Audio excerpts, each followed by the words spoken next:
Nous allons aborder dans cette vidéo les circulations horizontales dans les bâtiments d'habitation. Une circulation horizontale peut être de petite taille ou de grande longueur. Lorsque celle-ci est de grande longueur, elle peut être recoupée au moyen d'une porte munie d'un ferme-clé. Une circulation horizontale peut être désenfumée ou non. Voyons le cas où celle-ci est désenfumée. Elle peut être désenfumée de trois manières. La première, elle peut être à l'air libre. La deuxième, elle peut être naturelle, permanente. Et la troisième, elle peut être à l'abri des fumées. Observons dans un premier temps sur cette animation le fonctionnement d'un désenfumage à l'abri des fumées. Un système de désenfumage se compose en général des éléments suivants. Un conduit unitaire d'évacuation des fumées. Il traverse tous les étages afin de pouvoir extraire les fumées en tout point des circulations horizontales pour chaque niveau. À chacun de ces étages est installé un volet de coupe-feu en partie haute de la circulation horizontale.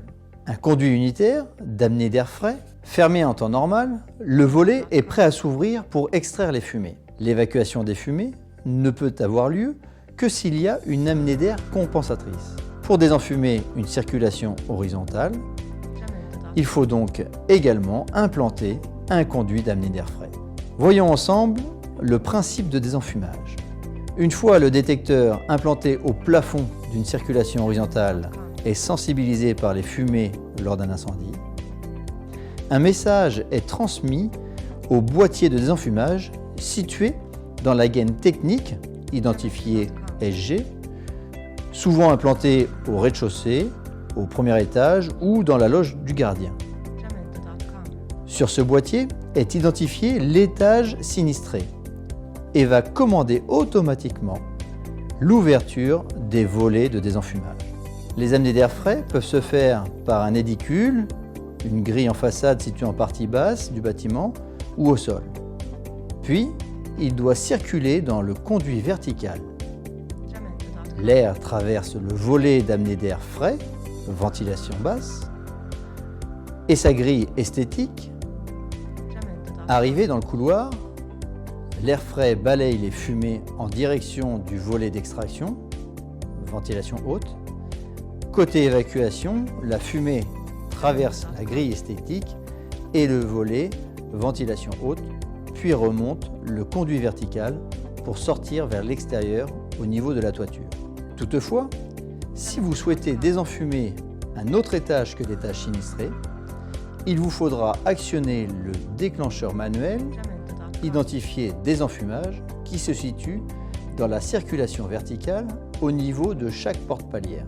Dans certains bâtiments, notamment des bâtiments de plus de 10 étages, vous pouvez retrouver des sas entre la circulation verticale et la circulation horizontale à l'abri des fumées. Le concept est de mettre en surpression la circulation verticale et le sas au moyen d'un moteur situé en partie basse. Concernant le sas, il est doté d'une amenée d'air frais en position haute et d'une baie de transfert située près du sol qui permet le passage de l'air soufflé vers la circulation horizontale à l'abri des fumées. Concernant le désenfumage naturel permanent, vous le trouverez principalement dans les bâtiments anciens. Il s'agit de conduits unitaires d'amenée d'air frais et d'évacuation avec la particularité de ne pas avoir de volet coupe-feu au niveau de la ventilation basse et haute. C'est-à-dire qu'à chaque niveau, les conduits sont dotés uniquement de grilles fixes. Le risque avec ce type de désenfumage est la propagation éventuelle des fumées lors d'un incendie dans les étages supérieurs, même si théoriquement chaque conduit désenfume 5 niveaux maximum. Concernant les circulations horizontales lors d'une intervention, vous serez vigilant sur le recoupement et sur le système de désenfumage qui peut être absent, à l'air libre, naturel permanent ou à l'abri des fumées.